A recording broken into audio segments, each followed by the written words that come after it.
You're listening to On the Way Home with your host, Emmy Kelly. Welcome back to On the Way Home. I'm your host, Emmy Kelly, and today we're joined by a powerful voice in the global movement for housing as a human right, Leilani Farha. Leilani is the global director of The Shift and the former United Nations Special Rapporteur on the right to housing. She's been at the forefront of challenging governments, financial institutions, and global systems to recognize that housing is not a commodity, it's a fundamental human right. From her United Nations work to her leadership at The Shift, to her award-winning documentary Push and her podcast PUSHBACK Talks, Leilani has pushed the conversation on housing far beyond bricks and mortar, reframing it as a matter of dignity, justice, and human rights. Thanks for listening in. Leilani, thank you so much for joining us on the way home today. It is a pleasure, Emmy. Thanks for having me. We'll start with our signature question. What does home mean to you? I'll give you my signature answer. Everything. Do I need to explain? Nope. I think you summed it up. Thank you so much again for joining. You're really at the forefront of advocating for housing as a human right, both at the UN and now with The Shift. I remember, I think when I first met you, you were launching your documentary. How has the global conversation around the right to housing evolved since you began this work? I love questions like that because it gives me an opportunity to just reflect on the years. And I think the conversation has changed. I think the conversation around the financialization of housing or the uber commodification of housing has certainly changed, because when I set out to talk about it I started researching that issue in 2016, and I think I came out with my report in 2017, and the film Push, the documentary, came out in 2019. At that time, very few people were actually talking about this phenomenon. Tenants were living it, and there were movements of tenants resisting, small movements. No one was talking about it as a human rights issue. And I think that's changed. I think, one, it's common now to use the term financialization and for people to know what it means. Generally, we all have different definitions, but generally, I think a lot of people now know. Industry, I think, is on guard. I think they realize people are onto them and onto their business model and its ill effects. And so they're more engaged in pushing back in a certain way. I still think the human rights side of all of this remains embryonic. I still think there isn't a fulsome understanding of why this is such an important human rights issue. So we've got some ways to go. But certainly things are different. I mean, if you look at Canada in particular, for example, when I was talking about this, no one was interested back in 2017, 2018, 2019. And, fast forward, I guess it was 2 years ago, the Canadian Housing Council held a review panel on the financialization of apartment buildings in this country. So, that's a lot of progress in actually a fairly short period of time. We know change is incremental and is generally slow, but to see a conversation move along as quickly as it has, I have to say I'm heartened by that. Well, that's good news. Homelessness is treated as a local or national issue, but you frame it as a human rights crisis. Can you tell us a little bit, tell the listeners and me, why is it important to see homelessness through that lens? And what difference does that perspective make in finding solutions? Yeah, well, I don't start from the place of, well, it's important to frame this as a human rights issue. It is a human rights issue, because homelessness is a violation of the right to housing. obviously. Yes. Everyone is entitled to adequate, affordable, decent housing under international law. And so homelessness, there's just no way to understand homelessness as anything other than a violation of the right to housing, among many other human rights. I mean, it's a violation of the right to life and to security of the person. It's a violation of the right to health and health services. So it can be a violation of the right to water and sanitation and the right to food, depending on the circumstances of the people living in homelessness. So there's just no way to slice it, but to slice it as a human rights issue. And of course, I always believe that human rights violations require human rights responses and solutions. So for me, I'm a human rights lawyer. So that's how I see that phenomenon. I think it's a very important framing that's true, because I think it's game changing. And I like to give a really simple example to try to get people to see the difference. Like, what difference does human rights make? So if you're walking along the street and you pass by a park in Canada, the US, you're in Europe, you're likely to see some folks living in that park. They've maybe pitched a tent, rolled out a sleeping bag. Maybe they're sitting on a stool of some sort. And you might think a variety of things. You might think, oh my God, look at those low life. You might think, oh my God, those are criminals, and you might be scared. You might think, oh, those poor individuals, I should offer them some charitable goods acts, right? A human rights response has you looking at that population quite differently. When you walk by those people, what you would be thinking is, oh my God, that's a failure of my government to implement the right to housing. That's a social policy failure, a legislative failure, a financial, economic failure. So it shifts away from individualizing homelessness. That person's a thief, that person is lazy, that, all of those stereotypes, and reorients us back to where we should be, because basically governments are manufacturing homelessness through their fiscal policies, their monetary policies, their social policies, all of their policies around housing. And so that's part of why I like that framing. And then if you think about a bunch of government officials sitting around a table trying to fashion a solution to homelessness, well, it looks very different if you understand that you as a government official has human rights obligations and obligations to ensure that people are not falling into homelessness, and those who are in homelessness can achieve adequate, affordable, decent housing. So it changes how you're going to address that issue, right? You're not going to create policies that are based on individual characteristics. Not to say that you don't need some of those policies, right? So in some cases, people do have addictions or substance issues, right? In some cases, they will need that kind of intervention. But at the beginning and the end of the day, what's really at play here is lack of access to adequate, affordable, decent housing. So when you said housing as a right for Canada, if you could wave the magic wand, what would you say would change, or what would have to be true for us as a nation to actually live that right? Well, we have some decent legislative architecture in place in this country. So we have already a National Housing Strategy Act at the federal level that says it is the federal government's policy to recognize that housing is a fundamental human right as articulated in international law. So they've kind of embraced the international human rights system and what the right to housing means within that system, to say that is and should be the federal government's policy.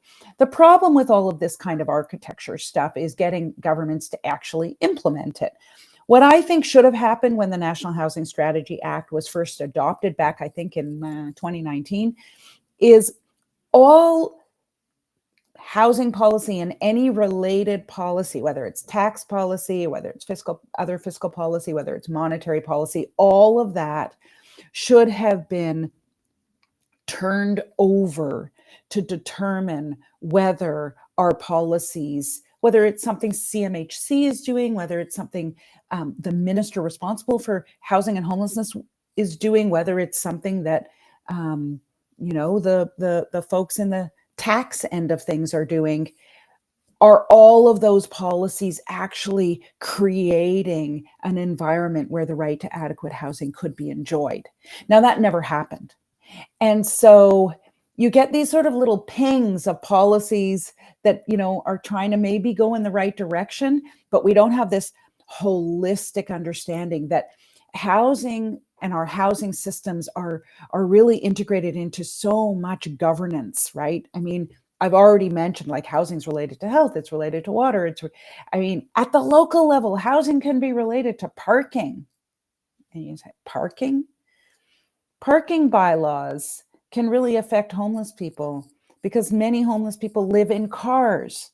So, for example, if there's no overnight parking allowed and you're living in your car, what do? You're going to get tickets after tickets after tickets, right? So that's just a small example of the way housing is so integrated into so many areas of governance. So we needed, and we still need, this more holistic approach where we're really looking at everything that interacts with housing. And is this going to produce a human rights outcome, or is this producing some other outcome?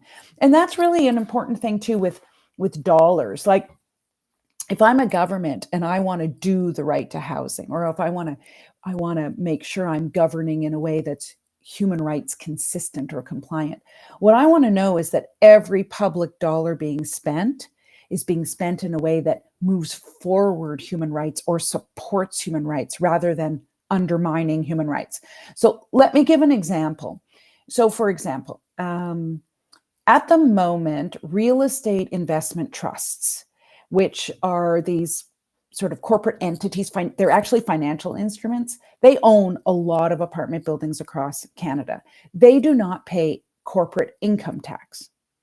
So the question is, when the government is foregoing income tax, what are they getting in return for that, right? Because that's a giveaway. That's a handout, right? That's money that they're foregoing. So what are they getting in return? Well, what they're getting in return actually from these actors is higher rents.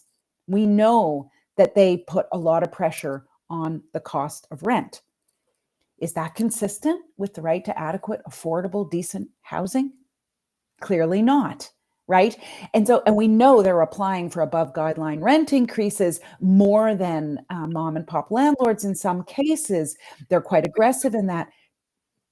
Does that result in public value? Does that result in more secure housing, more affordable housing? And the answer is no. And so that's a public giveaway with no public benefit, right? And so as a human rights person, I'm saying, okay, no, like, you can't do it that way, because under human rights law, public resources should be promoting human rights. And that's not where we're at in this country. So there's lots of changes that need to happen. Nothing's so difficult, right? None of this is really difficult. A lot of what's happening is ideologically driven. And so for every one ideology, there's another ideology, right? So we need to transplant ideologies, I think, with the ideology of human rights that is in fact law. It's more than ideology, it's law. And I think governments can go there. Wow. Definitely not surface level thinking there. That's a lot for our listeners to take in, and super, thought provoking. So thank you for that. The financialization of housing that you're speaking about has been central to your work. You did mention at the start that you can say it feels like it's getting a bit better. Can you explain how global finance and investors have reshaped housing markets, and what this has meant for ordinary people trying to find affordable homes? Sure. And let's be clear, I didn't say things are getting better. I said we're having more conversations about this phenomenon. I'm not sure things are getting better. Certainly not in this country, where rents generally continue to increase. We've seen a little bit of a dip in rents in some cities, but not enough to make any qualitative difference in the lives of low-income people, who are the bulk of tenants, or lower income people. So the way financialization works is, I think the best parallel is to think of it as a kind of extractive industry, like the mining industry. So Canada is very well known for its mining industries. We go overseas and we mine all sorts of minerals in many different countries, including here, right? And the idea there is you know that there's resources out there. You go and you bring your equipment and you extract the ore or the minerals, whatever, from the site. Well, the same thing is being done with housing. So corporate entities, financial firms, they can be pension funds, they can be asset management firms. So that's where, or a private equity firm, that's where they take investor money, like pension fund money, and they invest it on behalf of someone else. So pension funds will give their money to an asset management firm, and the asset management firm will invest in residential real estate. It can be insurance companies. They're also active in the space. And what they do is they're looking for what they would call undervalued assets. So that's generally apartment buildings, maybe that were built in the 60s, 70s, where people are paying what they feel is affordable to them, affordable rents. They're often below what the market is currently bearing. And so that's the value that they see, these actors, right? So they see a bunch of tenants living in a building and they're paying below market rents. And if they can get those rents up to market, then that's going to be a big chunk of profit they're going to make off of this sale, and off of this purchase, I should say. And so what they do is they aggressively try to drive down the purchase price of the property. And then if they purchase the property, they move in and they start making different modifications and doing different things so that they can increase rents. So for example, they start introducing fees where there were never fees before. I know this firsthand because my father lives in such a building and he keeps me apprised. He's 90 years old on a fixed income, so he keeps me apprised of what's happening. So in his building, for example, the very first thing they changed was the laundry. So he admits the machines are slightly better, but they're also way more costly. They also increased the cost of parking. He said, well, the parking lot hasn't changed. It's no better, but he pays $20 more per month than he used to, right? So they're increasing fees. Then they try to figure out how can they increase rents. One of the things that they do is they will renovate any new apartment. I mean, any apartment that comes free. So, and that's by law in Ontario, for example. So if they can get a tenant out, or if a tenant moves out, then they'll do some basic renovations, nothing fancy generally. And then they can charge easily more rent than the previous tenant. Some tenants have the experience of the more aggressive corporations and finance firms creating a kind of hostile environment that drives tenants out. Because for every tenant that leaves, of course, you can just raise the rent, whether you make modifications or not, right? And that's called vacancy decontrol, which is very common in many jurisdictions, not just in Canada, across the world.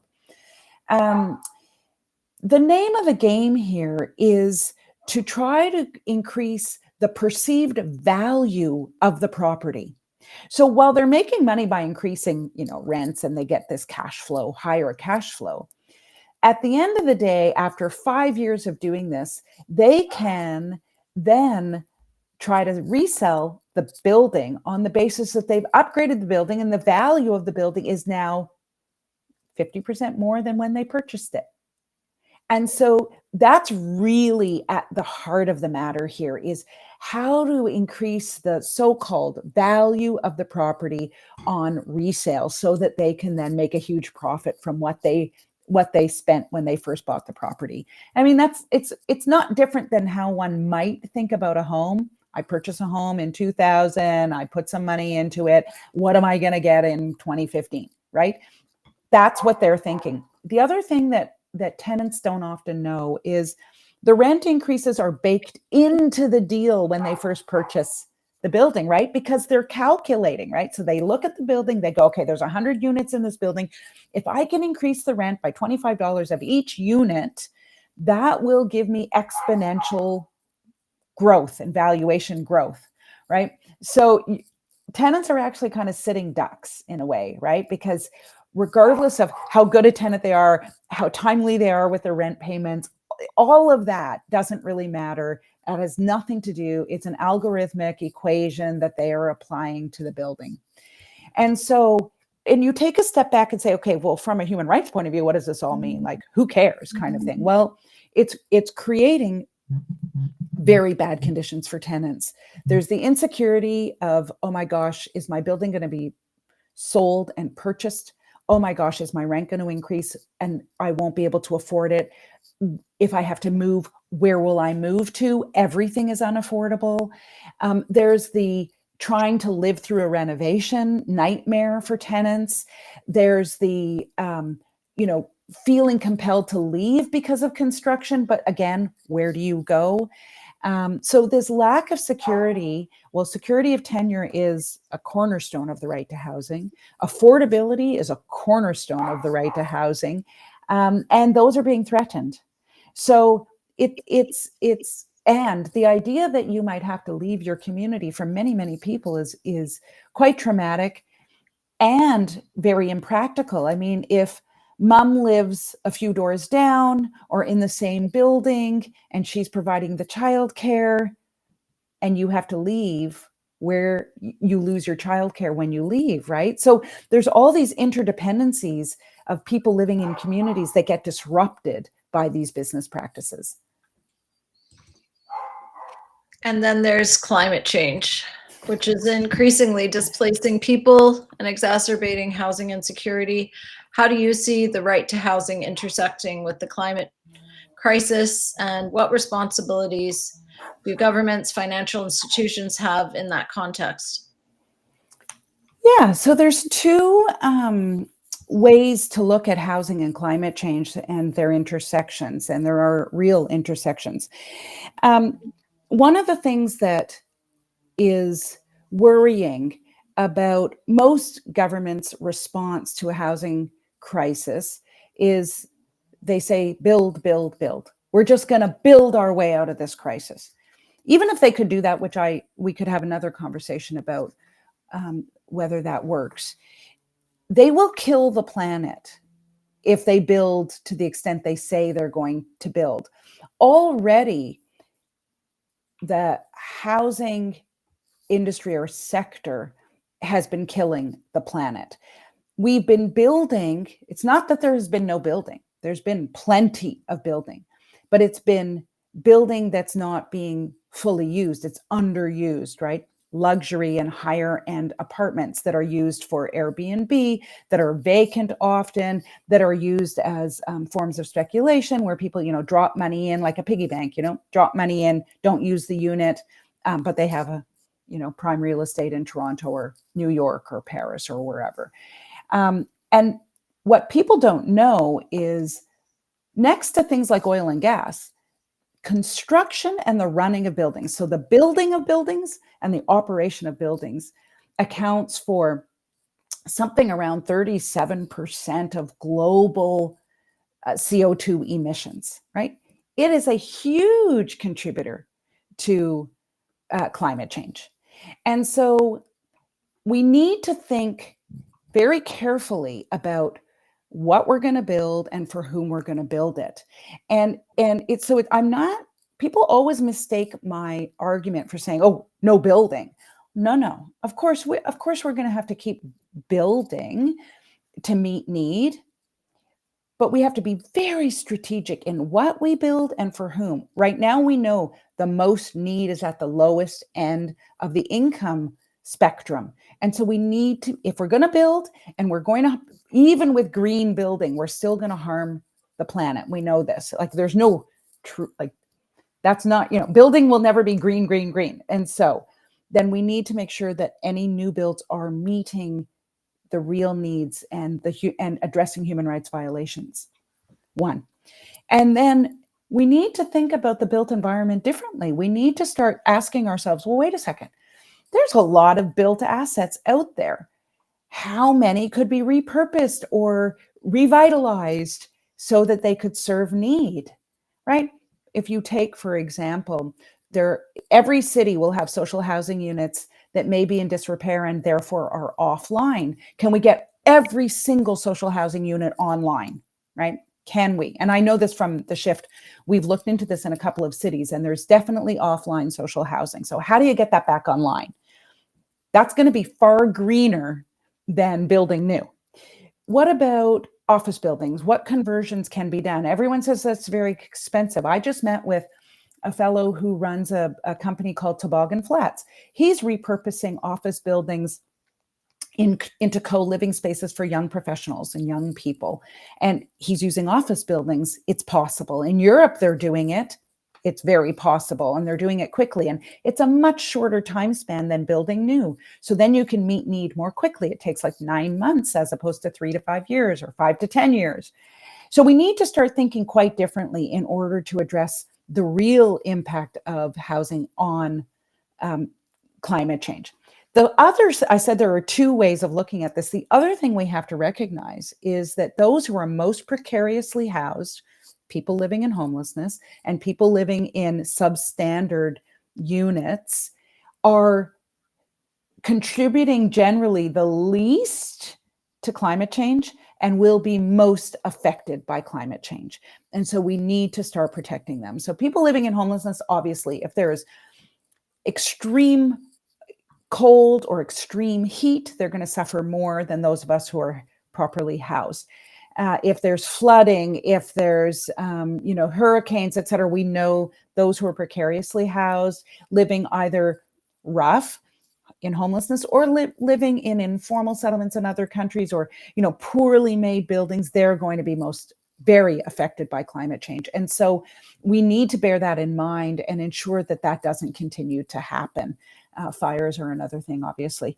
Climate change is a very, very serious matter where housing is concerned, and probably one of the less looked at and less understood by both climate activists and housing activists. Maybe we'll go to your upcoming report. Not sure how much you can say or tease any of it for us. But I'm understanding that it's linking Canada's housing crisis with the banking industry. Are you able to share with us any of the key findings? Why should Canadians and banks pay attention? And how can we find this report? When should we wait for it to drop? Sure. So it amazes me to think that in all of my work for all of these years, I have neglected to investigate the role of banks in housing crises. And so for that reason, I took it upon myself to do so. I know they have a big hand in this. There's an ecosystem in the housing world of governments, investors, and banks, and national banks like the Bank of Canada. So they're all working together in an ecosystem. And I have paid attention to many parts of this, but I had never paid attention, not closely anyway, to banks. And so that's where the report comes from. I won't give away too much. I think it's an exciting report. I think people will be surprised to learn what I learned. For example, that you may think banks are helping you to get richer and more stable through their lending, through their mortgage lending. But in fact, in so many ways, bank lending makes you poorer. That's one. Banks engage in something that we call displacement financing. So they are really helping some of these financial actors reposition properties to higher end. And that is obviously something banks could be held accountable for. Yeah, so those are the teasers. I have shared the report with several people, like sort of like my own mini focus group, young people in particular. And the reaction has been the same across the board, which is, oh my God, I didn't know this. And like, it's a bit of a page turner. It's like, are you kidding me? Banks do that? Banks do that?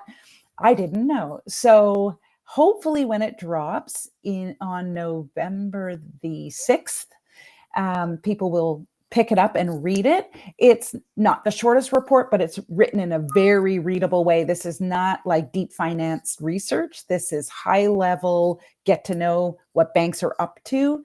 Yeah, and we're hoping to release a series of TikTok type videos, not by me, by someone else in my organization who's better at that than me, to really bring home the messages, make it, really easy to understand. So people can look for it November 6th on our website. It'll be there, and we may do some other fun things with it on social media. So we're at maketheshift.org.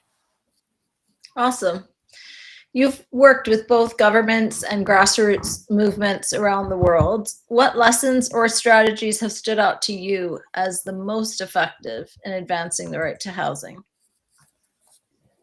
I think there's just no doubt about it that protests, street protests, rent strikes, those kind of very visible activities have a big role to play. We don't do that so well in Canada, where although the rent strikes have been very effective here, at least some of them have been, not all of them, forming unions. So for those who don't know, tenants will form what they call a union. Often, most often, the landlord will not recognize it as a union, just the same as in the employment field. Like Amazon doesn't want to recognize any unions. Well, landlords don't want to recognize unions of tenants. That in and of itself suggests it's a powerful mechanism and vehicle. So tenants will form unions, and then if necessary, if they feel they're being treated poorly, they can engage in rent strikes and other negotiations with the landlord. I have seen that successful in a number of cases in Toronto. Here in Ottawa, there was a really big negotiation in a case, in a situation at Heron Gate in the east end of the city, where tenants did manage to get a community benefits agreement from a landlord who was repositioning an entire neighborhood. So that kind of direct action, I think, works well. The only thing about it is it tends to be one-on-one. So it's tenants with their landlord. It's not affecting the whole legislative landscape, for example, or doesn't always. And so what has been effective is for tenants to start lobbying city councils. I've seen that a fair bit. In Barcelona, the mayor of Barcelona, former mayor of Barcelona, Ada Colau, came out of a housing rights movement that was struck after the global financial crisis. And so you can see that that's a very interesting pathway from movement to becoming the mayor of a city. So, there are always those possibilities. I've seen in Germany the use of legislation, and in California as well, the use of referendums where they have those mechanisms. So those are sort of quasi-legal mechanisms. In California, they're called propositions. So they get put on a ballot. People can vote. So, for example, there have been a couple of votes in, I think, in the 2000s around allowing cities to establish rent control in California. In California, they were both defeated because private equity money, landlord money, was brought in to defeat the proposition. But nevertheless, the fact of the proposition really galvanized a conversation. In Berlin, they were far more successful. They had a referendum dealing with corporate landlords and their activities, and they won that referendum, and now they're in the process of trying to turn the results of that referendum into law. So, those sorts of strategies are proving to be the most effective, in my opinion. Not all of them are using human rights language, but they all have human rights at the heart of them, which is what I really like. They all recognize the value of using a human rights frame because it is law, and governments have obligations. One of the things I should have said earlier when you asked, how are we doing, right at the top, how are we doing with the human right to housing? We're in a really tough place right now where human rights are concerned, for obvious reasons. If you look around the world, human rights are being abused with impunity. And obviously Gaza is the case in point, but there's other places as well.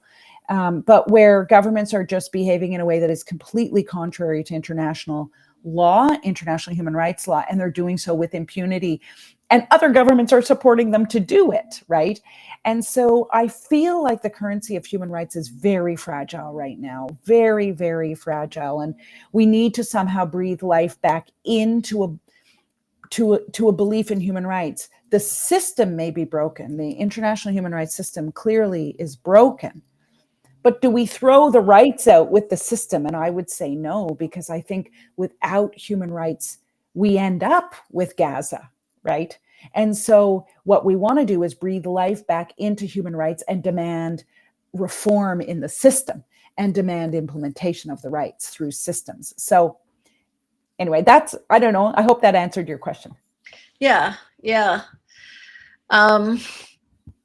your documentary film, Push, and on your podcast, PUSHBACK Talks, you highlight stories of resistance and change. And I know because you're still doing this work, you have hope. So what gives you hope that we can shift the housing system away from financialization and towards human rights? I do have hope. And the hope comes from me feeling it's just impossible that things could continue. I mean, this is not a sustainable system. That's clear. We can't have more and more people falling into homelessness. I mean, look at cities across Canada and the encampment situation. I do have sympathy for cities facing the encampment issue. They don't always think I do, but I do have sympathy. It's just I don't have sympathy for the way encampments are dealt with in many jurisdictions in Canada. But so it might. I just can't accept that this is the best we can do. I don't accept that. So much of what's happening is based on neoliberal ideology that people are clinging to, that people in government are clinging to. They may not even know that that's what they're clinging to, but that is what they're clinging to, this idea of, just let the private sector do stuff and it's all going to turn out okay for the most disadvantaged groups. So, I mean, I suppose that's where my hope comes from. I will say that just recently it dawned on me that financial firms in the area of housing are a huge industry. I mean, I've known this for a long time, of course, right? It's the biggest business in the world. It's valued at close to $300 trillion. That's just like crazy amount of money that none of us understand. But it only recently dawned on me that what I'm going up against is an industry, is this behemoth, huge industry. It's like if I said to you, I'm going up against the tobacco industry, you'd be like, whoa, that's big. Or if I said I'm going up against big pharma, you'd be like, whoa, that's big. Or Frederick, the filmmaker for Push, went up against the banana industry, right? It's like, that's big. It's like the most consumed fruit on the planet. But I'm going up against actually the biggest industry, bigger than all of those that I've just said. And so having dawned on me very recently, I do feel a little daunted. How much change can we make? But I believe, when you're out on the streets and you chant, we are the people and we won't be silenced, or there's various chants about the power of people. I believe in that. I believe in that. Change will come from the ground up. And I think people's eyes are really wide open right now, young people in particular, but many, many people are really seeing the world and differently these days, and really recognizing that we're in trouble and wanting to do something about it. Leilani, thank you so much for joining us and sharing your insight into the right to housing, the impacts of financialization, and the urgent connections between housing, climate, and human rights. Is there anything else you want to say to our listeners before we close up the show? There's one thing, and I should have said it earlier. It doesn't flow from what I just said. Maybe it's not the best closer, but I do want us all to remember that when a person living in homelessness pitches a tent or rolls out that sleeping bag in a park or on a public place, or if they're just lying on the sidewalk because they've got nowhere to go, I want all of us to remember that they are making a human rights claim. They are claiming their right to life. They are claiming their right to housing. And that's how we have to understand it. It's not criminal activity. That is something for us to think about and a concept to share for all our listeners. Thank you so much, Leilani, for joining us on the show today, and good luck with your work. There is certainly a lot ahead, and we'll be keeping an eye out for the report. So thank you. Thanks so much, Emmy. It was a pleasure talking with you. Take care. So that was our conversation with Leilani Farha, Global Director of the Shift and former United Nations Special Rapporteur on the right to housing. Her work reminds us that housing is not just about affordability or availability. It's about dignity, security, and justice, and about ensuring that people everywhere can thrive. We'll be keeping a close eye on her report that's soon to drop and the ongoing global push to shift housing systems towards human rights. Special thanks to Leilani for her time, insights, and unwavering advocacy. And to our listeners, thank you for joining us on The Way Home, a podcast brought to you by Blue Door. Until next time. You're listening to On the Way Home with your host, Emmy Kelly.